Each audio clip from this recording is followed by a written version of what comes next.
All right, so I was just saying thank you so much for having me and for having this panel. It's wonderful to be here with all of you today. And thank you all for still being here. I see the mighty are still here. So thank you for hanging in there with us throughout the day. Yes. Okay. All right. So first, before we get started with our conversation, I would like to kick off this panel with acknowledging the land on which we are today. So this land acknowledgement serves as a reminder of the complex histories of where we are and a recognition of the historical and ongoing conflicts and struggles around land, water, and air that persist today. This land is the ancestral home of the Massachusetts and remains the home of Indigenous people from across Turtle Island. The histories of this land are shaped by violence toward and the erasure and exploitation of Indigenous people native to this land, and of those who came here by force or otherwise as a result of slavery, colonialism, and imperialism. When we enter any space, we must bring these interconnected histories into view.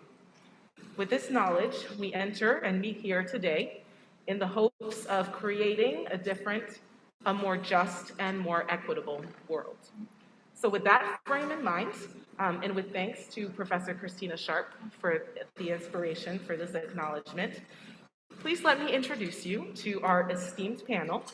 So with me this afternoon, directly to my right, Dr. Jourdyn Lawrence, who is Assistant Professor at the Drexel University Dornsife School of Public Health. And Dr. Lawrence's research examines racism as a root cause of health disparities and assesses potential interventions for addressing these racial and ethnic health inequities with a particular focus on aging. Next to Dr. Lawrence, we have Dr. Colette Ncube, a social epidemiologist and assistant professor at the Boston University School of Public Health, whose work focuses on maternal and infant health. And on Zoom, there we go, beautiful, like magic, I love that. We have Dr. Rachel Hardeman, who is Associate Professor and Blue Cross Endowed Professor of Health and Racial Equity and Director of the Center for Anti-Racism Research for Health Equity at University of Minnesota School of Public Health. Please join me in welcoming our panel.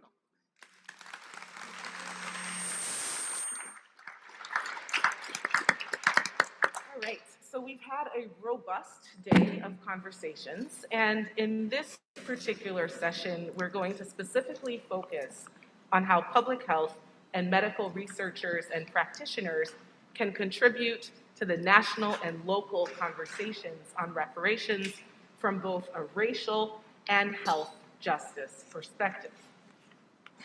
So for the next hour, we're going to spend our time together thinking about how public health research, coupled with advocacy, policy change, and engagement with social movements, can help promote health equity and justice for Black people in the United States.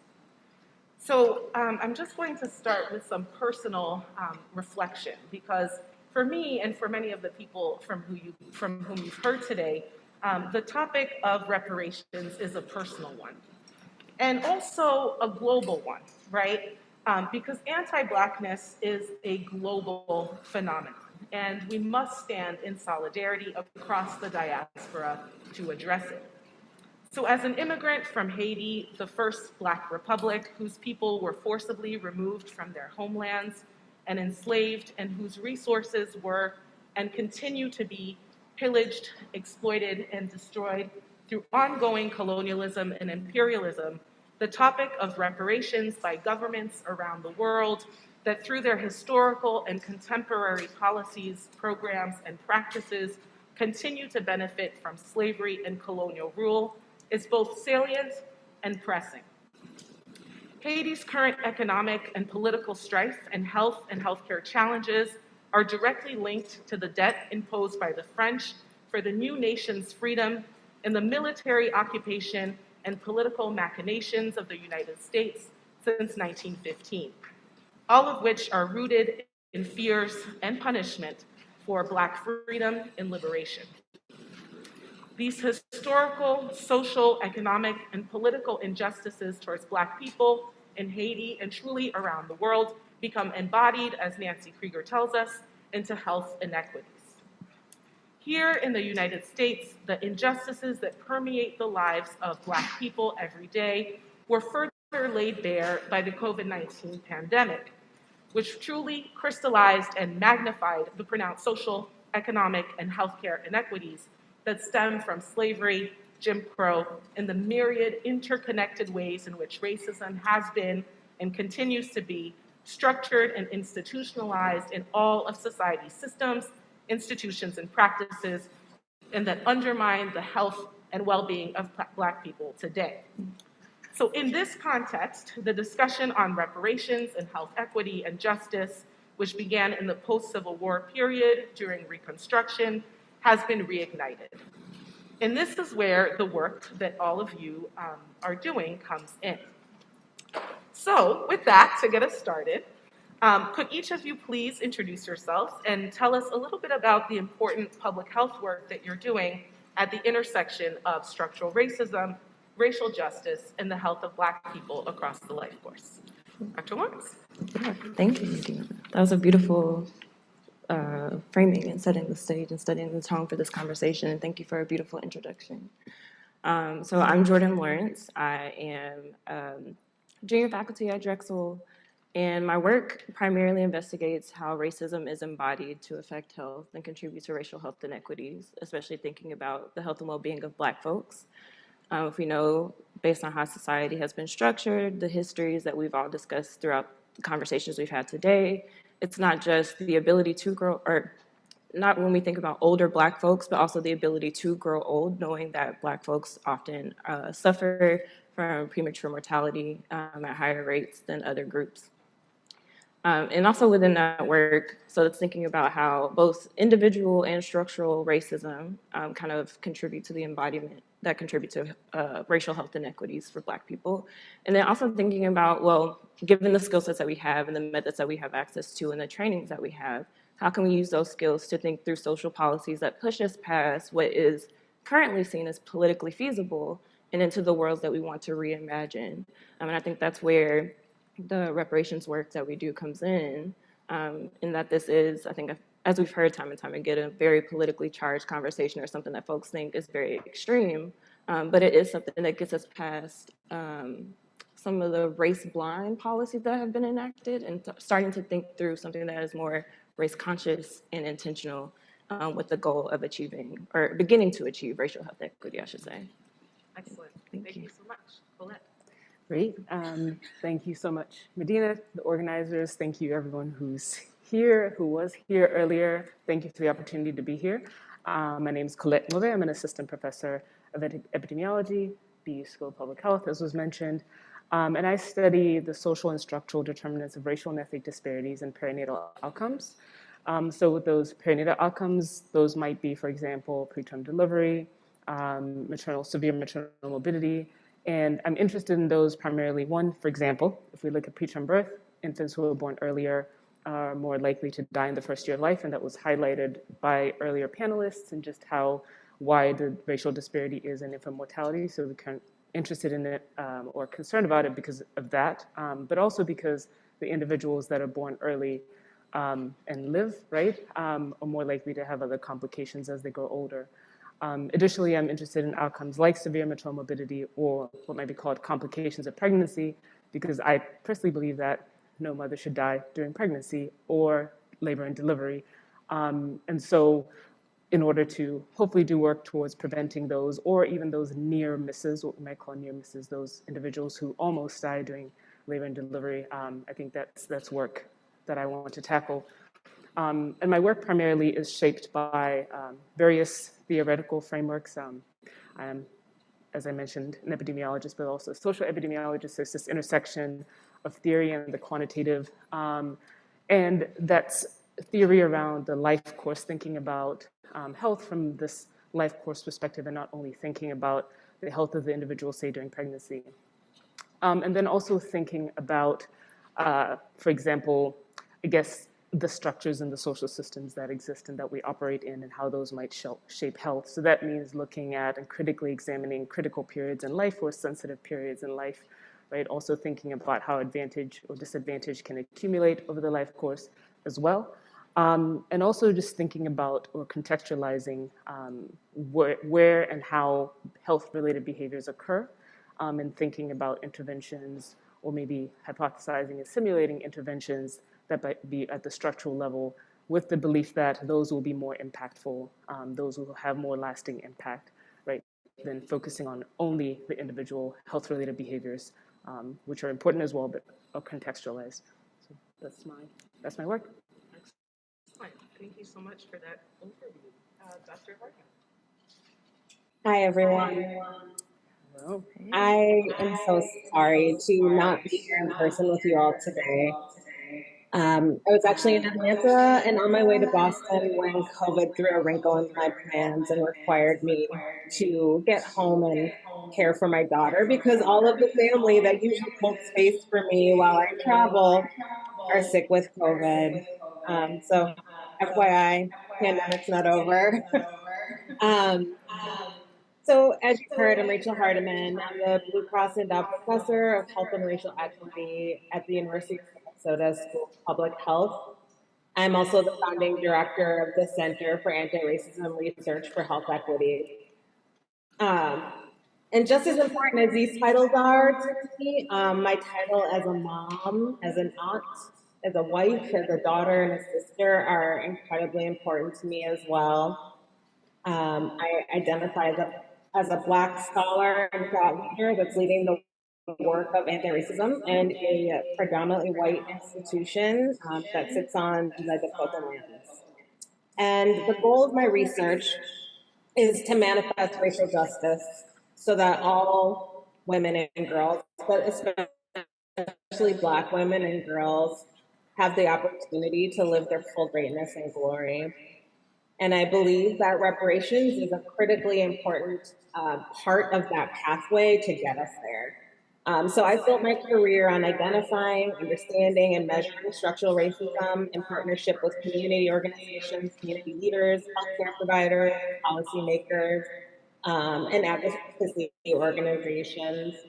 And in 2021, I founded the Center for Anti-Racism Research for Health Equity thanks to a generous gift from Blue Cross Blue Shield of Minnesota, which allowed me to really further manifest my vision for liberation for Black people and other people from racialized communities. I look forward to sharing my thoughts with you all today. And again, I am deeply sorry that I cannot be with you in person.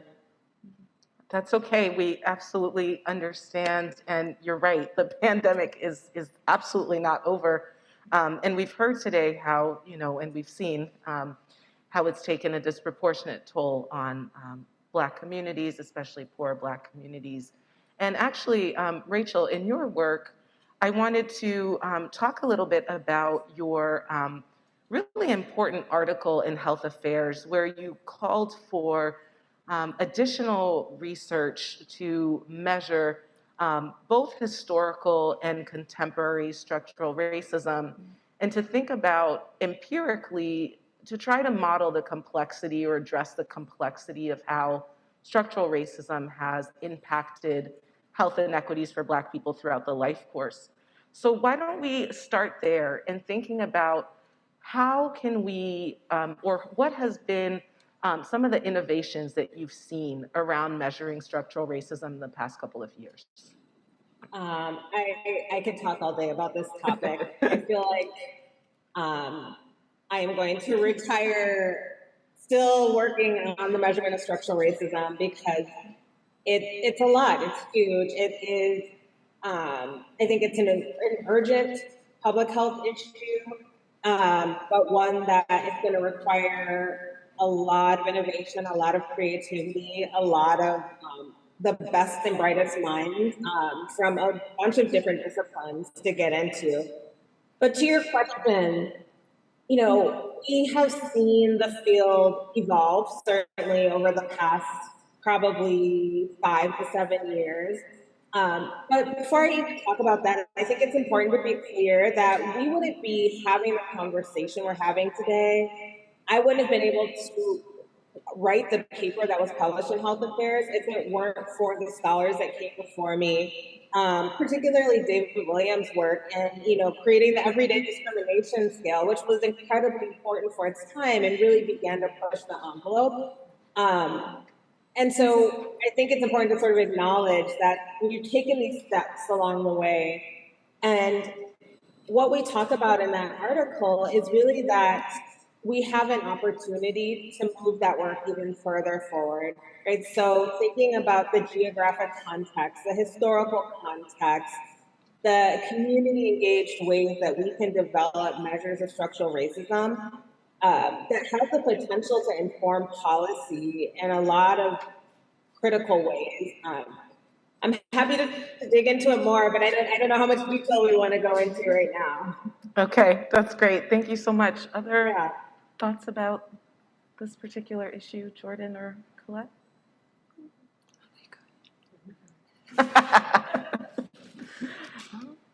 And I think like exactly what Rachel said, I think we're able to build off of like the folks who came before us and expand and reimagine.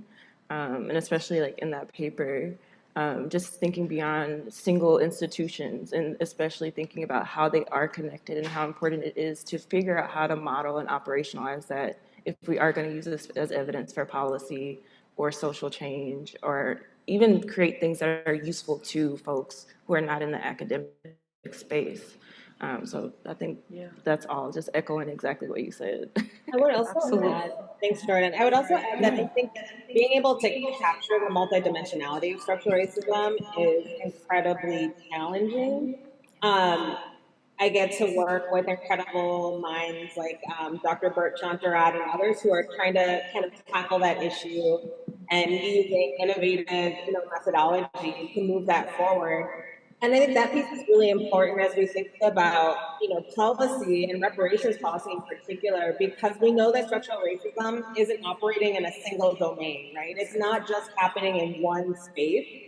It's happening, it's the water we swim in, it's everything, and it's so interconnected. And if we're not able to capture that empirically, we are not going to do an effective job at thinking about what those policy levers should look like. And we actually run the risk of pulling a policy lever that we may think is having the right impact, but could have ripple effects or negative effects in another domain of structural racism. So being able to analyze the multidimensionality, I think, is an incredibly important path that we need to continue to move forward with. That's a really good point, Rachel, and I appreciate your point as well about the work that has been going on for decades around this issue, thinking about measuring racism, as well as prior to that, for centuries, from other disciplines, activists have been writing and talking about, even before we get to measurement, right? We have a tendency, I think, as researchers to sometimes reify quantitative assessments, but there's been writings for centuries on these topics that have provided us with the intellectual groundwork to be able to do this. So that's fantastic. Thank you for bringing that up. And so, Jourdyn, what I wanted to kind of think with you about is, okay, so we have the measurement, right? We're working on it, we're building additional measures of structural racism. However, we know that we're not going to measure our way out of structural racism, okay? So this is where interventions come in, which is your wheelhouse. So tell us a little bit about how do you think about interventions that might help us address structural racism, and specifically, how do you think of reparations as a public health intervention? Yeah. Cool. I think related to what Rachel was saying, it's something that is like very complex. And I think specifically as we talk about reparations, we've thought of it not only as something that is both necessary and due, right? So this isn't the goal to prove whether reparations should be given. We all agree that they should, but to show that there is also a health benefit that could be conveyed through whatever this reparations program looks like. In the current iteration of this work, we're modeling monetary reparations payments using estimates from Dr. Sandy Darity and Kirsten Mullen's work of about $850,000 in 2016 dollars per household in the United States. And so in thinking through that, we can use epi methods that we have to model and simulate a causal analysis or causal survival analysis, thinking about, okay, how could reparations improve the longevity of life for Black folks? And not saying that wealth will completely eradicate that gap or completely contribute to that increase in life and the ability to enjoy and play and live and laugh and love, but that it will get us started. That is something that could start to begin, or can begin us in kind of rectifying some of those harms and thinking that through. And I think that public health folks, we have the methodological training. We do qualitative work as well, right? It's not just the quantitative pieces, but we can draw from these multiple areas to inform modeling policies that go beyond, like we could model where everyone has access to a home, or whether folks have increases in valuation of their homes in a certain area and what that does. And I think that gets us to a point where we're thinking beyond what is current and what's politically feasible and what is already in the literature, to go a step further and think, okay, well, what could we do? What could we advocate for? What is community informed also? Like, we don't want to just throw things out there that are not necessarily useful or not being asked for, but to use the skills that we have to contribute in that conversation. Yeah, I think that's an excellent point around the need to pair some of this quantitative data with people's stories and lived experiences. Can you all share a little bit about your work? I know, Rachel, you mentioned community engagement. Jourdyn, you just talked about qualitative research. Any of you really do want to share a little bit about how you've maybe paired different types of methodologies to really get at the complexities that we're dealing with? I wasn't sure if Rachel was going to start. Go for it. Yeah. Yeah. So I mean, I would say in more current work that I'm engaged in right now, just thinking about how to engage community, but community being representative of different agents or stakeholders, right? So we think about community members as residents, but also community members being decision makers, right? Essentially individuals in positions of power to understand their relationship to each other, to understand the systems that they operate in better, and to understand essentially how they respond to each other, in a hope of getting a better sense for like what we might describe as like the systems, or maybe as part of a specific system, so that hopefully when we get to the point of designing or proposing or thinking about interventions, right, we can think about them in a sense where we feel like we understand how the system operates or will respond to an intervention, right? And so maybe touching on what Jourdyn was mentioning, that maybe that intervention doesn't necessarily eliminate the disparity entirely, right? But we can envision how much of that disparity might be narrowed. But then also maybe we can get insights into how, well, maybe it might be narrowed in the short term, widened in the long term, maybe widened right at the offset, because we understand how systems and structures respond to changes, right, or exogenous shocks. So, yeah. Excellent. Rachel? Yes. I am a firm believer that expertise for all of the issues that we are grappling with lies in community. So we meaning my research center, my research team, all of us are incredibly, we all believe that we have to engage authentically with community in our work.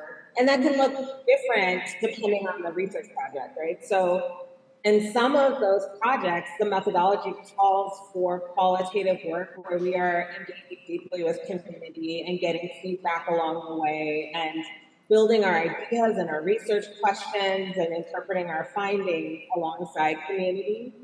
What that's also meant for us, for instance, in the work we've done around policing and police violence and reproductive health, is that we've had to listen to community and pull back the brakes and kind of put a pause on the research when the trauma is too much for folks to engage. And so being able to have those relationships and be engaged in a way where we have a trusting relationship has been incredibly important. And then with the measurement work, which is more in that quantitative space of building these measures of structural racism, I think it would be very easy for us to say, well,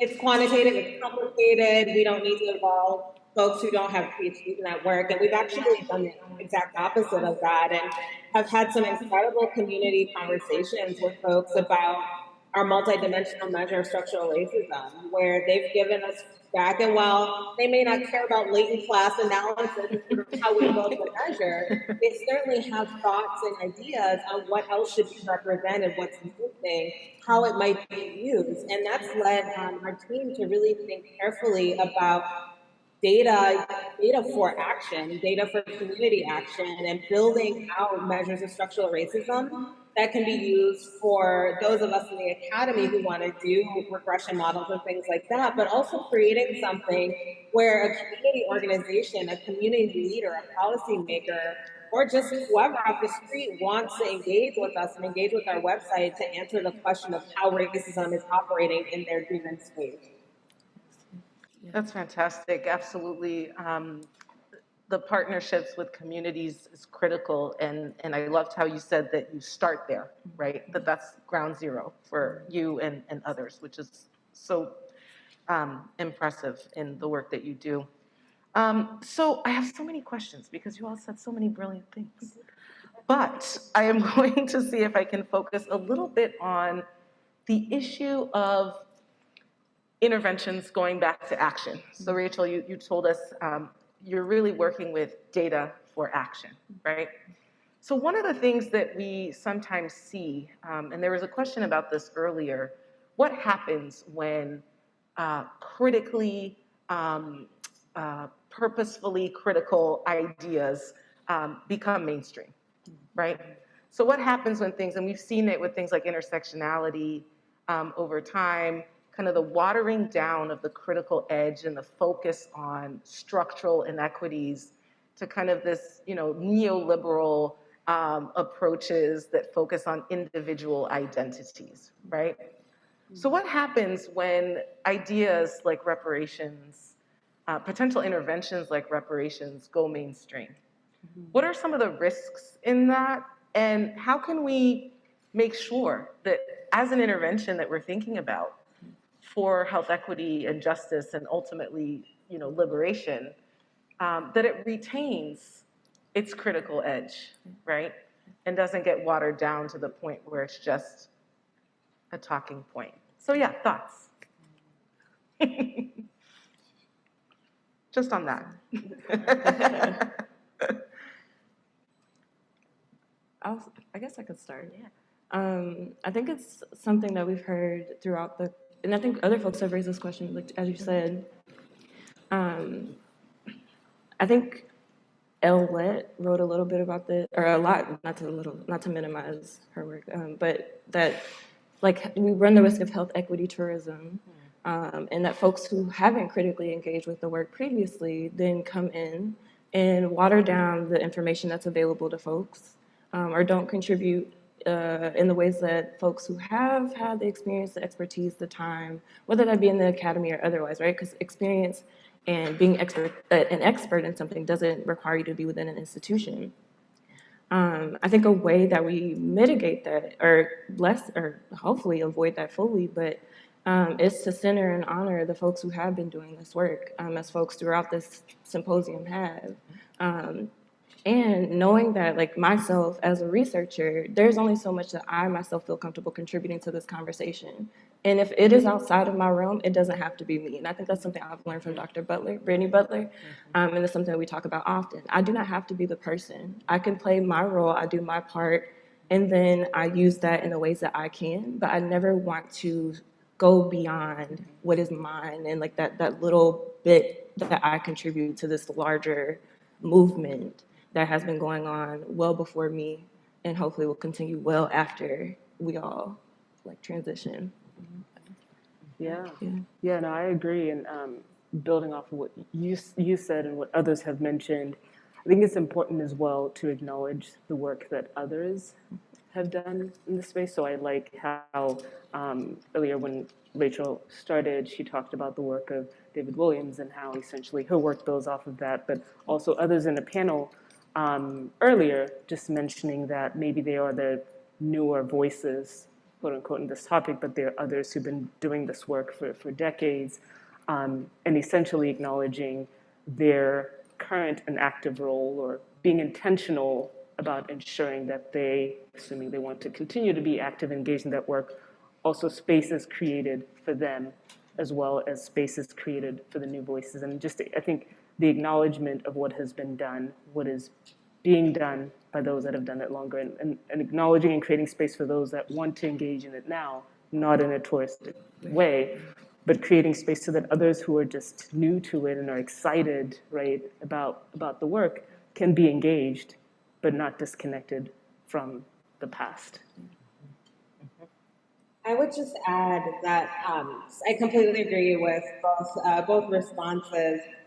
The thing I would add, I was really pleased to be able to listen into the media and public discourse on anti-Black racism and reparations panel, because my thought in response to your question is narrative change, right? So we have to continue to craft a narrative that is powerful, that's impactful, and the right people have to hold that narrative, right? And be able to get it out to the right public, get it out to the people who need to hear it. And I see my role as a researcher as someone who is building the evidence base that's offering these, not just anecdotes, but data and important evidence and information that helps to craft that narrative. And then I rely on my colleagues in journalism and communications and in the media to then take that and really hold it up as to tell those stories. Excellent. Thank you for making that link, because absolutely it's not research in and of itself, right? It's research in partnership with communities and media and social change agents that will really make a difference. So thank you for reminding us of that. Okay, so we know what you've been working on in the past, right? What can you tell us about what you're working on in the future, what you're planning on working on in the future? What are you feeling excited about? Where do you think this field and scope of work is going next? Do you want to give us the inside scoop on what you all will be doing soon? In general? Okay, maybe we'll limit it to the topic of the day. Yes. Yes. I guess I could start. Yeah. So with regards to reparations work and public health, I'm certainly excited about current work that I'm engaged in along with the FXB Center to really look at reparations as an intervention, quote unquote, right, as epidemiologists might describe it, but essentially, how can we think of what kind of impact reparations might have really on Black-white disparities in perinatal health outcomes? So as I mentioned, I study perinatal health outcomes, so what impact might that have on those? So yeah, I'm very excited to look into that. I think asking questions about like, what does that intervention look like, right? I think Jourdyn earlier talked about how, what that intervention looked like in their study. So similarly thinking about that, grappling with questions of, measurement and a lot of the assumptions of our models, like what they apply, what issues do we run into. So challenges, yes, but excited to delve into that. I would say, I guess briefly, that's something I'm working on in this space. Great, thanks. Jourdyn. I guess currently leading the quantitative analysis for the FXB Center in our work on reparations with a team of folks. We're doing analysis, again, just doing monetary payments and what those look like in extending survival outcomes for Black folks using this really rich data set, the panel study for income dynamics or panel survey. I always mix up with this. But I think extending that, thinking about like, what does that look like given that people live in different places, And how does that kind of extend to, I think, conversations that we've had with Mary around like community resources, instead of just thinking about individuals, like how would reparations transform communities? And then how do you begin to fit that into the methods and the measures and the abilities that we have currently in my skill sets, to be quite honest, right? Because I only know so much, but thankfully that's why we have community and other people that help us and know these methods and that can help guide us along. Also just thinking about including reparations, but also outside of that, like how can we as epidemiologists or folks who exist in community use the skills that we have, whether they be methods or otherwise, to advocate for things that go beyond us, to advocate for things that folks have been demanding, and what does that look like? And so with my skill set, thinking about how we can use the methods available to us to think about different policies and writing like kind of a commentary piece with a team of folks around how we do that, what are the limitations of that, why should we still do it given those limitations? And I think that might be it. Yeah, and then different outcomes, of course, like for cognitive outcomes and more aging-related things around that. Okay, yeah, that sounds like a lot. Yeah. So, no, that's great. You're like, that's it. I'm like, that's a lot. That's great. Thank you. Rachel. I'm going to share 3 things. One is, well, I don't know if this is a thing, but, well, I have spent the last almost 2 years building a research center, and now that we have sort of the foundation and infrastructure behind, there, I'm really excited for, personally, to get back into the research and to really embrace my radical imagination and sit with my people and dream big and, think about sort of all of the ways that we can contribute to this path towards liberation. One of the ways that we're doing that right now is our work in creating what I'm calling the Measuring Racism Data Portal, where I am dreaming of a data portal. I mentioned this in my previous comments too. So something that is accessible both to community and the layperson as well as researchers, where we can access measures of structural racism. So holler at me if you want to contribute data. We have a lot of multidisciplinary team working on it, but for me, I think it's a critically important piece of moving the work forward and being able to facilitate more conversations that answer that question of how racism is operating, whether it's in our neighborhoods, in our counties, at the state level, or even in our healthcare organizations. Excellent. That sounds fantastic. So I've heard the word imagine several times today, which I think is fantastic. So one thing I want to ask the audience to do is actually to imagine with us.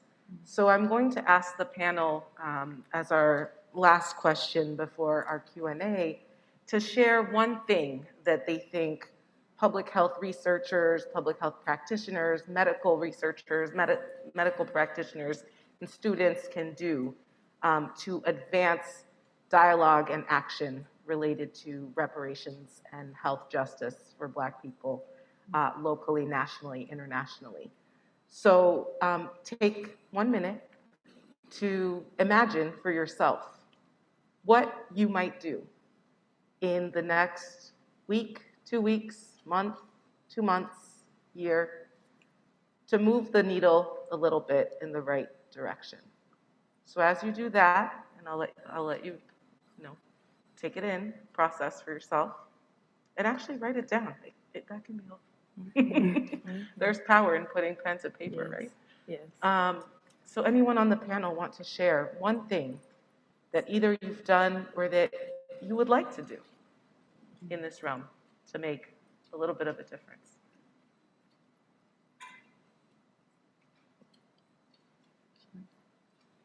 Jourdyn? Okay. I'll start. Okay. So one thing I would say, taking advantage of opportunities to get involved locally.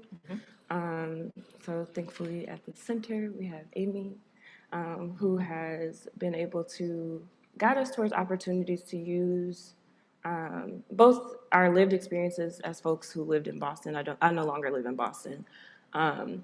But using that lived experience, the communities that we've built in our areas of expertise as researchers to lend our voice towards advocating for social policies that are going on both at the city and the state level. So I've had the opportunity to do both of those, and that's something that I thoroughly enjoyed and look forward to participating in further. You only get one. Excellent. Yeah. Okay. Thank you. Sorry. I think those are great opportunities, and I think it's great that you took advantage of those as they were presented to you and they were facilitated, which is excellent. I would certainly be interested in doing more, doing some of that going forward, and would be open to opportunities for how that could be done, how value could be added. At the same time, acknowledging where my strongest strengths would be, where my strengths would be. So building on what you said earlier, which was that there's this domain where I bring value to the table and maximizing that. So what would that look like in this area? I think certainly being present for some of these gatherings, learning more, contributing however there can be value, but also furthering my contributions academically as well, and thinking about that. And I mean, I think you actually mentioned this as well earlier. It's the question of, should reparation be paid? That's not the question. Reparation should be paid because it's a debt that's owed, right? Injustice was done, that needs to be paid.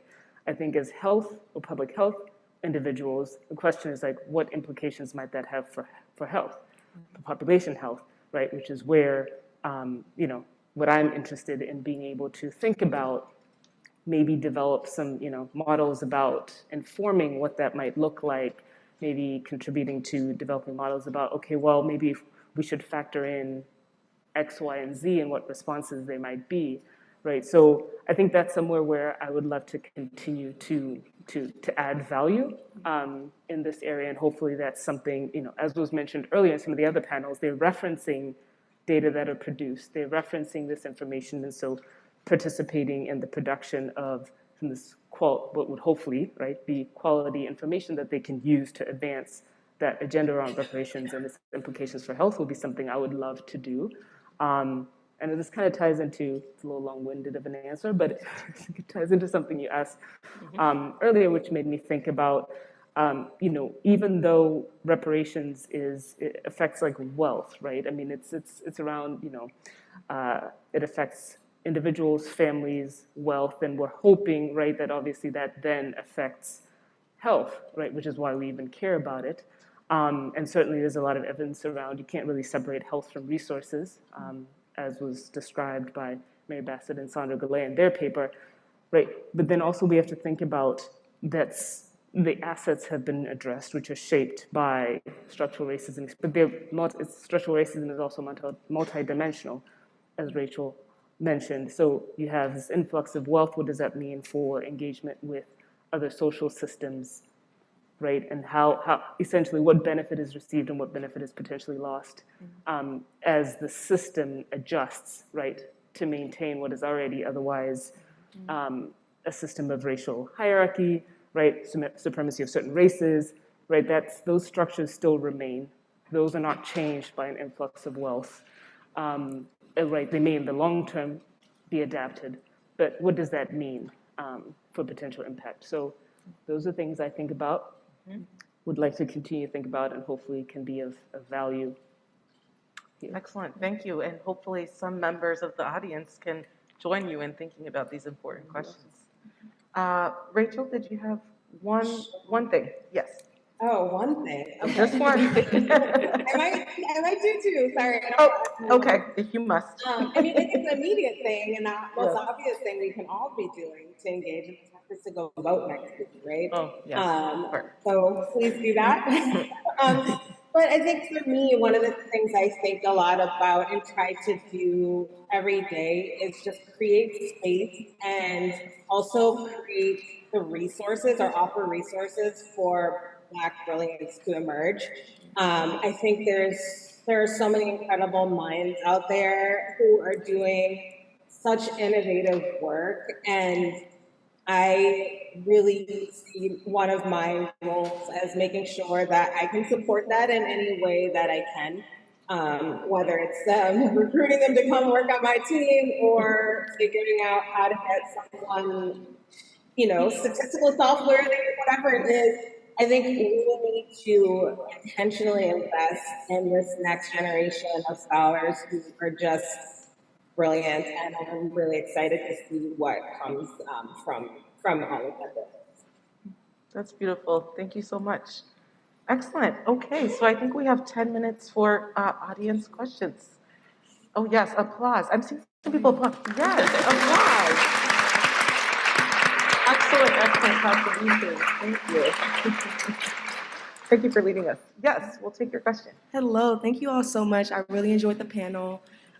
First let me say who I am. My name is Lash Nolan. I'm an MD MPP student hey, Dr. Hardiman, how you doing? The first comment that I wanted to make is I actually am a technical writer for the Institutional Anti-Racism and Accountability Project at Harvard Kennedy School of Government.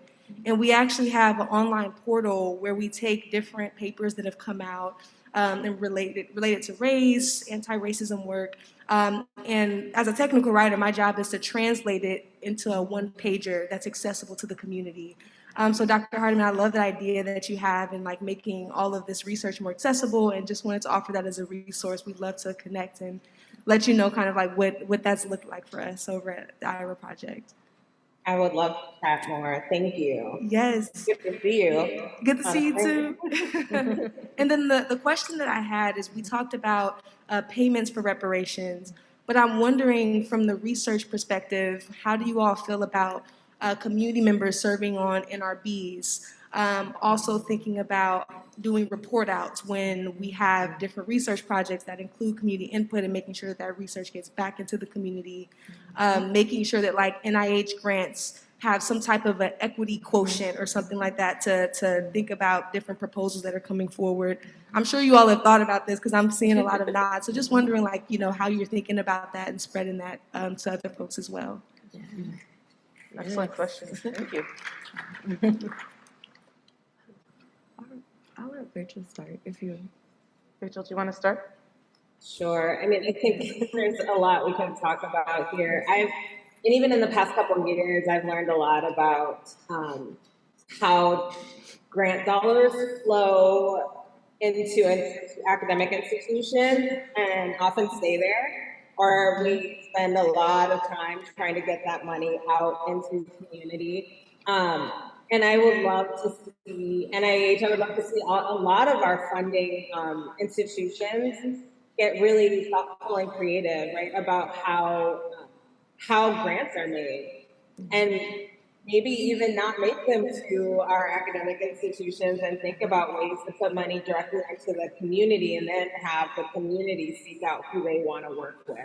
Right? I think we can do this all differently, and we can create, opportunities to really sort of shift how we are doing research, how we are engaging community, and how we are compensating and paying people and valuing their time. Yeah, absolutely. It could all be different. That's true. It could all be different. Mm-hmm.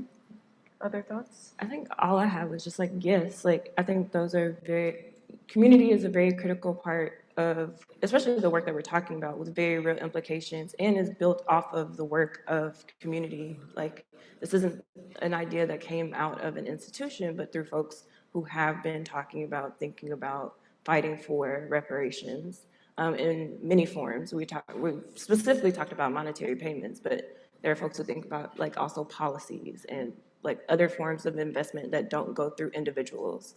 But I think it is absolutely crucial and necessary. And I think to Rachel's point, there are folks who have been writing in how to pay community members and including them in their grants. And then it does become an issue because it has to go through an institution who is now well, do we, when should we, how do we get these payments to folks, right?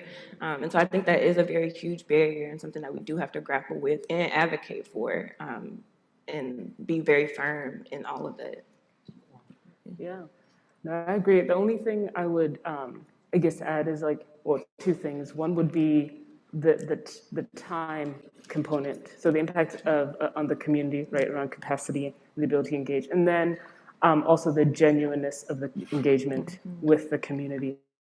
So I think we've seen, at least there've been discussions in other domains. I'm not sure if much of that, maybe some of that is already going on around the reparations work, is around there's certain communities, right, that, let's work towards engaging the community because this is the community actually that we're focusing on, that we're trying to benefit, so on and so forth, but they aren't present. So, right, can you really do the work to advantage this community if they're not present? Okay, fine, let's engage them. But then now everyone wants to engage them, right? So like just being mindful of how communities engaged, and then also the genuineness of how they're engaged, rather than just writing them into the grant. We'll engage this community. Essentially what that means is we'll have 1 or 2 meetings a year. We'll let them know this is what we're doing. Okay, thanks. And then we go back to NIH and say we did that, right? So I think we just also, in addition to what's been said, need to at least be intentional about thinking about those two things as well. Absolutely, and I think, thinking about the possibility of community-led research, what would it look like to focus on providing resources, on helping support the building of capacity in communities, in community organizations to do the research that they want to do for themselves, right? And I know lots of people around the country are thinking about that, and how do you support community members in leading their own efforts, including around data collection, analysis, dissemination. So, but I love all of the, sorry?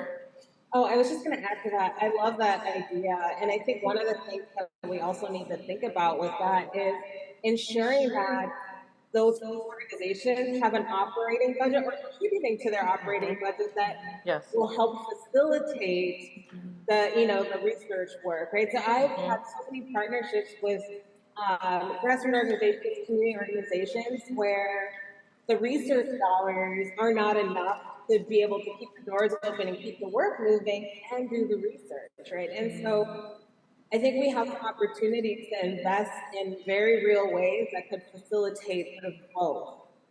Absolutely, and I think what we're talking about is really the equitable redistribution of resources at all levels and all ways whenever possible, right? 100%. So I'm getting the cue to wrap it up. But thank you all so much for sharing your thoughts, your insights, your time with us. I think they deserve another round of applause.